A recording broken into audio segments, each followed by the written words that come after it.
is taking 2 bytes. So its addresses are 200 and 201. There are 2 bytes in which this value is stored. One is 200, other one is 201. Right? So 2 bytes. See, that is the reason to show only 2 bytes, I am saying integer is taking 2 bytes, right? So 2 addresses. Now, this is a pointer.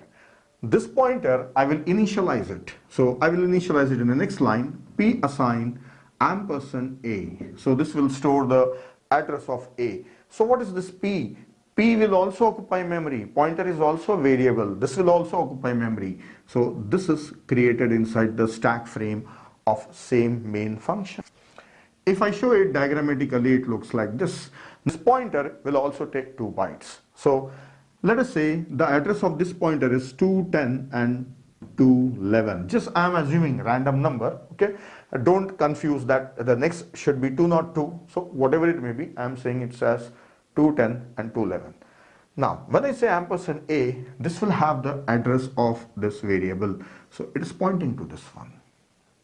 So here inside the memory, if you see, it is pointing to this one. So that pointer is pointing there, right? Now focus on the syntax. This is a variable. This is a pointer variable. This is initialization. Address of a variable is given to p. Now I want to access this 10. So I want to print. So I can say printf %d a. So this will print value 10. Now I want to access same thing by using pointer. So from pointer I want to access it. So again I will say printf %d, and if I say p, it will be taking 200, but no, I want this data. So say star p. So this is declaration and this is assignment or initialization. That is, it is initialized with some value, and this is dereferencing. This portion is dereferencing.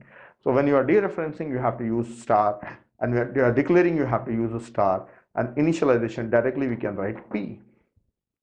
So you have to get familiar with the syntax: declaration, initialization, dereferencing. So this is how I have already taken the data variable and making a pointer point on it. In this example, I am not using pointer to access that heap memory, right? Next, I will show you how to access heap memory using a pointer. I will declare a pointer variable. First of all, this is a pointer variable. So this, whenever you declare something, that definitely takes place in stack or stack frame of that particular function. So p is created here, right? Whenever you declare, it will be inside stack. Remember, every variable declare. When you declare a variable, it will be inside stack. Now, I want to allocate memory in heap. So I want to create an array of size 5 in heap. So how to get memory in heap? In C language, the function name is malloc. When you write malloc, then only you will get the memory in heap.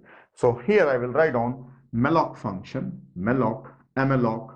So for this, I have to include some library, that is #include stdlib.h, right? stdlib.h. Now I can use this function malloc. Now here I should mention the size. So malloc function take the size, how much memory you want. So you have to mention in terms of bytes. So I want 5 integers. So 5. Then what is the size of the integer? We are assuming it as 2 bytes. So let us compiler decide it. See, as we are assuming, but it may be taking 4 bytes or 2 bytes. So let the compiler decide the size. So we can use the operator called as size of operator, and to that operator I will pass int. So it will give the size of an integer.